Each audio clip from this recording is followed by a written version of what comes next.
Tapi dari kelompok 1 akan mempresentasikan model-model komunikasi. Sebelumnya kami akan memperkenalkan dulu dari saya mau mengenalkan saya Rika Gisnya Biologi, saya Karisma Nagapati Lestari, saya Eska Carmina. Kita akan membahas materi mulai dari kata gerakan adalah komunikasi yang sangat dibutuhkan untuk interaksi sesama manusia. Oleh karena itu, komunikasi tidak dapat dipisahkan dari kehidupan manusia sehari-hari. Komunikasi memiliki peranan yang sangat penting sehingga dibuatlah sebuah model komunikasi. Model komunikasi itu adalah gambaran yang sederhana dari proses komunikasi yang berbeda antara satu komponen dengan komponen lainnya. Model komunikasi dibuat supaya mempermudah dalam memahami proses komunikasi dan melihat komponen data yang berada dalam setiap komunikasi. Selanjutnya ada model komunikasi linear, interaksional, dan hubungan yang akan dilakukan oleh kita. Jadi yang pertama adalah komunikasi linear. Model komunikasi linear itu menggambarkan komunikasi satu arah. Contohnya seperti kita sedang mendengarkan radio. Nah, di sini pengirim itu mengirimkan pesan ke penerima tanpa adanya umpan balik atau respon langsung dari penerima. Terus yang kedua ada model komunikasi interaksional. Model ini lebih modern karena tidak ada komunikasi dua arah. Artinya penerima itu bisa menerima umpan balik ke pengirim. Contohnya itu kayak lagi nonton. Nah, di sini tuh penting untuk memperhatikan pesan, saluran dan juga gangguan yang mungkin terjadi, seperti gangguan suara. Terus selanjutnya ada model komunikasi transaksional. Model transaksional ini adalah suatu proses personal karena makna atau pemahaman yang kita peroleh itu pada dasarnya bersifat pribadi. Di sini kedua pihak saling mengirimkan pesan secara langsung, baik verbal maupun non-verbal. Dalam model ini pesan dipertukarkan dalam rangka untuk membangun hubungan. Nah, model komunikasi transaksional ini mengaitkan komunikasi dengan konteks sosial, konteks hubungan, dan konteks budaya.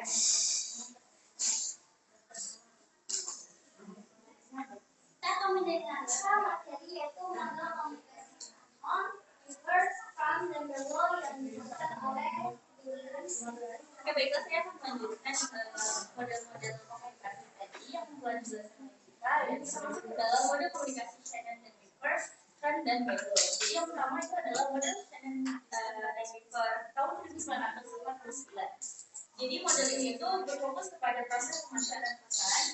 Kemudian modelnya itu pragmatis digunakan dalam konteks teknis seperti telekomunikasi. Nah, untuk penggunaannya itu sendiri itu adalah dalam percakapan telepon, noise bisa yang berupa suara bising itu yang suara bising kita itu dapat mengganggu pemahaman pesan. Kemudian selanjutnya ada model Scrum. Nah, model Scrum ini dibagi menjadi 3, yaitu Scrum 1, Scrum 2, Scrum 3, dan 4. Model Scrum 1 itu komunikasi satu arah tanpa adanya interaksi. Kemudian Scrum 2 itu kesamaan pengalaman antara pengirim dan penerima menentukan kelancaran komunikasi. Dan yang terakhir ada Scrum 3 dan 4 yang menekankan pada efek komunikasi dan interaksi, memandang penerima sebagai partisipan aktif. Kemudian yang terakhir ada model Berlin. Model ini berfokus kepada elemen yang mempengaruhi komunikasi yaitu source, message, channel, dan receiver. Kemudian model ini menekankan pentingnya arti pesan yang ditafsirkan oleh pengirim dan penerima. Proses komunikasi dianggap efektif jika pesan yang disampaikan dengan tepat sesuai dengan konteks penerima. Nah, model ini lebih fokus pada elemen yang mempengaruhi komunikasi. Seperti yang saya katakan tadi yaitu sumber, pesan, saluran, dan penerima. Kemudian selanjutnya saya kembali ke model yang Selanjutnya dari kesimpulan akan dijelaskan oleh Kesimpulannya adalah pentingnya memiliki model komunikasi yang sesuai dengan tujuan dan konteks. Misalnya, model linear cocok untuk menyampaikan informasi AA, Sedangkan model transaksional sesuai untuk interaksi dua arah. Elemen penting seperti konteks sosial, hubungan antar pribadi, dan saluran komunikasi perlu diperhatikan agar komunikasi lebih efektif dan mencapai hasil yang lebih optimal.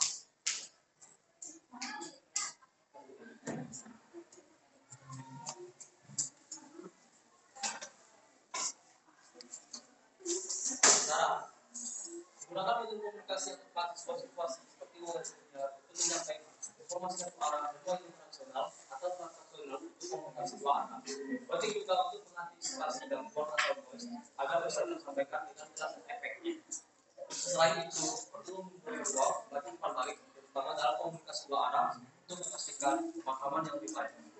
Pertimbangan terhadap faktor sosial dan budaya juga menjadi peran penting, khususnya dalam modal transaksional guna menghindari kesalahpahaman. Menggabungkan elemen dari berbagai model komunikasi dapat disesuaikan dengan kebutuhan dan konteks agar hasilnya lebih optimal. Baik,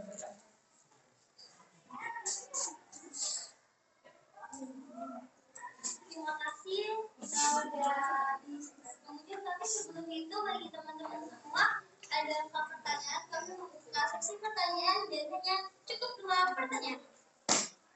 Apa boleh angkat tangannya? 1, 2, 3. Oh, hanya 1 orang. Yeay. Silakan. Ya, 2 orang. Baiklah. Sebenarnya izin bertanya teman-teman, apakah menurut kelompok kalian itu komunikasi yang dihasilkan dari 2 arah secara responsif itu lebih penting dan lebih dilabeli sebagai keberhasilan daripada komunikasi satu arah? Nah itu boleh minta tolong pertanyaannya. Lanjut aja.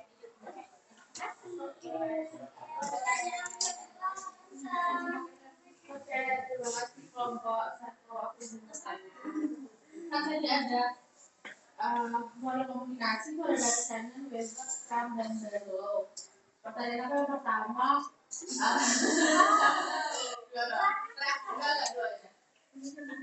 dari 4 model ini, yang paling sering kita temui di kehidupan sehari-hari itu yang mana sih?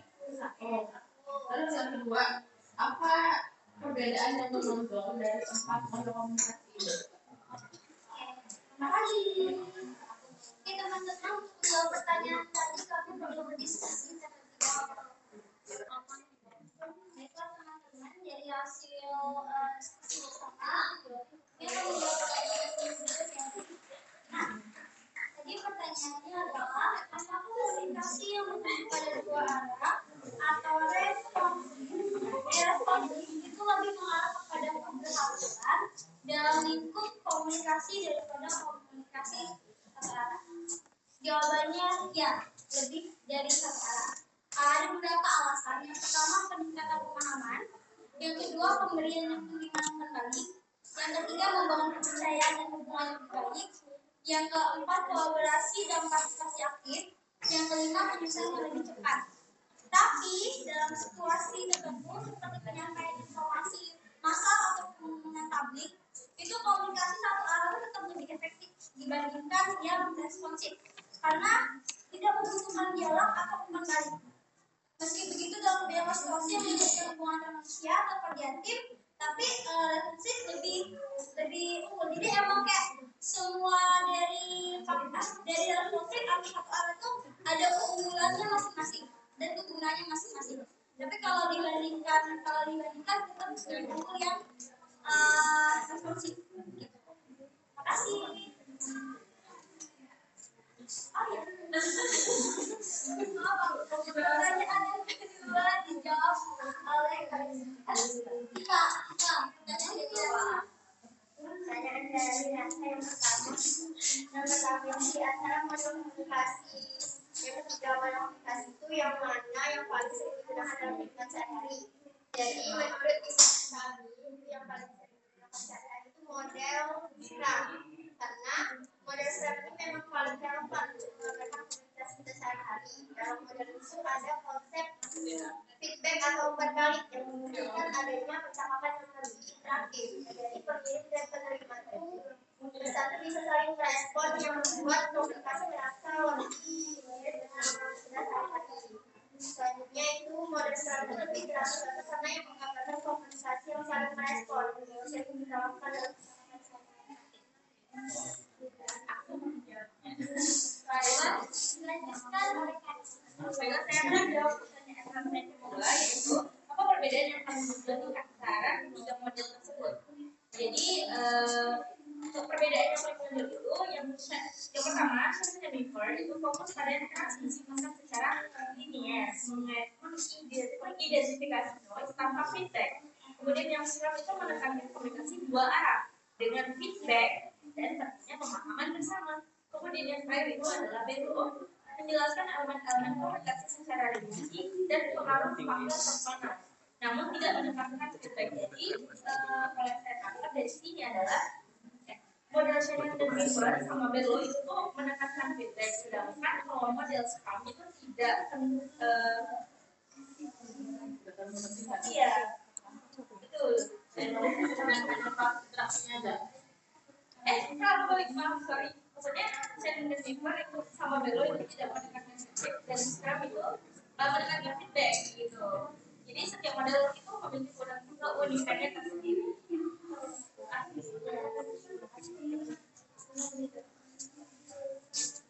pertanyaan sudah dijawab, tapi ada saya ingin menambahkan materi untuk menanyakan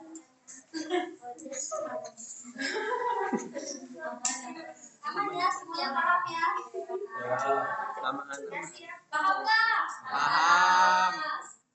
Kami tutup.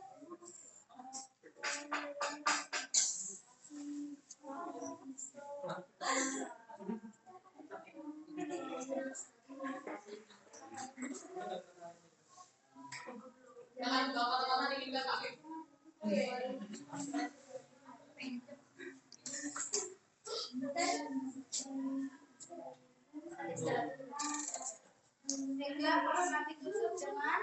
Wassalamualaikum warahmatullahi wabarakatuh.